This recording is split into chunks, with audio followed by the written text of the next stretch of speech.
ప్రస్తుతం మనతో పాటు నర్సాపూర్ ఎమ్మెల్యే సుంత లక్ష్మారెడ్డి గారు ఉన్నారు. సుంత గారు, చూసుకున్నట్టయితే కల్లోల దగ్గర మేము ఆల్రెడీ ధాన్యం కొనుగోలు చేసినా బీఆర్ఎస్ పార్టీ వాళ్ళు కావాలని రాజకీయాలు చేస్తున్నారు అంటున్నారు. మీ నియోజకవర్గంలో ఎట్లుంది మేడం పరిస్థితి? చాలా చాలా చాలా ఘోరంగా ఉంది.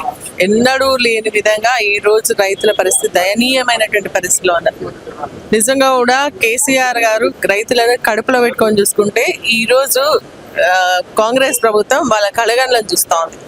ప్రతి ఒక్క రైతు కదిలిస్తే ఏడుస్తా ఉన్నారు. ఎందుకంటే 3 నెలలు మేము కష్టపడి 6 కాలం కష్టపడి పండించినటువంటి పంట అమ్ముదామని కొనుగోలు కేంద్రాలకు తీసుకెళ్తే ఎంతైతే సమయం పట్టిందో మన పండించడానికి అంత సమయం పట్టేటువంటి పరిస్థితి ఉంది. అప్పుడు రాగానే వెళ్ళిపోతుండే. కానీ ఈ రోజు ఏంటంటే కనీసం ప్రతి గ్రామంలో 30-40% రోడ్లు కూడా పోలేదు. ఇంకా 60-70% ఉన్నాయి. చంది అనే గ్రామంలో పొద్దున ధర్నా వేయడం జరిగింది. 80% రోడ్లు ఇంకా కళ్ళల్లోనే ఉన్నాయి.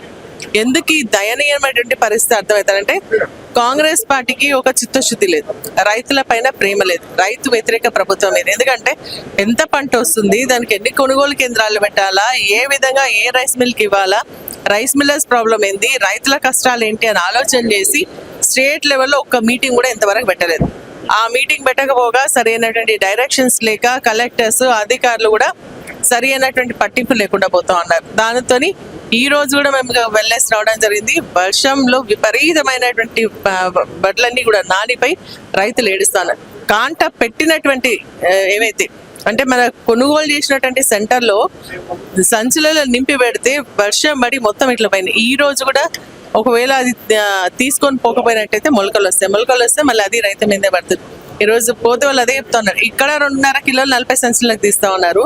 అక్కడ రైస్ మిల్కి వెళ్ళిన తర్వాత వారం 10 రోజులు సెంటర్ అక్కడనే ఉంటుంది అది రైస్ మిల్ దగ్గర. అక్కడ 2.5 కిలోలు తీస్తున్నారు. అంటే 40 కేజీస్ ఉన్నటువంటి బ్యాగ్ కి దాదాపు 2.5 ఇక్కడ 2.5 అక్కడ తీస్తే 100 క్వింటాల్కి 6 కిలోలు తీసేస్తున్నారు. మాకు ఇంకేం బాగుంటుంది. తాడిపల్లికి సంబంధించినటువంటి ఖర్చులు వాళ్ళపైనే పడుతున్నాయి, అమాలీలకు సంబంధించింది వారిపైనే పడుతుంది, ట్రాన్స్పోర్ట్కి సంబంధించింది వాళ్ళపైన పడుతుంది.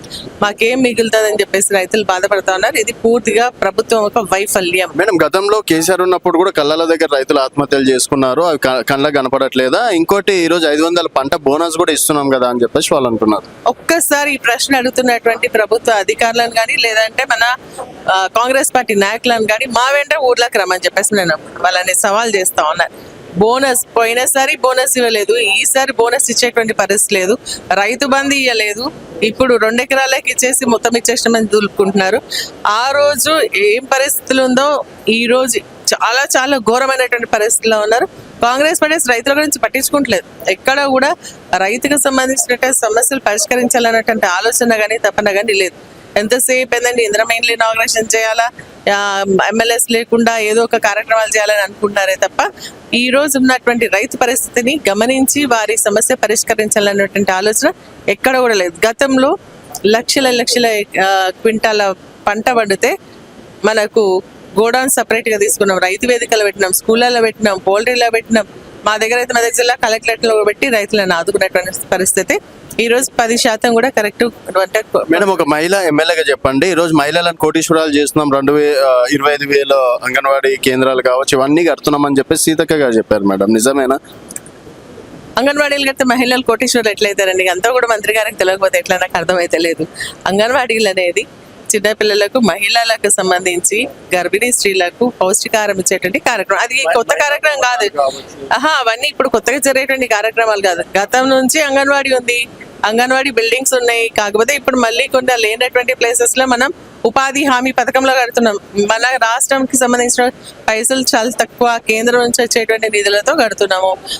మహిళా సమాఖ్య బిల్డింగ్ గతంలో కూడా మండల్ హెడ్ క్వార్టర్స్ లో నేను మంత్రిగా ఉన్నప్పుడే ప్రతి ఒక్క మండలానికి ఇవ్వడం జరిగింది. తర్వాత గ్రామాలకు మెల్లమెల్లగా వచ్చింది. కేసీఆర్ గారు కూడా లాస్ట్ టైం ఇవ్వడం జరిగింది.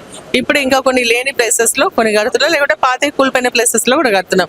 బిల్డింగ్స్ ఇన్ఫ్రాస్ట్రక్చర్ ఇవ్వడం వల్ల మహిళా కోటీశ్వర్లు అంటే అది అవివేకం, అంతకు మించి ఇంకేం లేదు.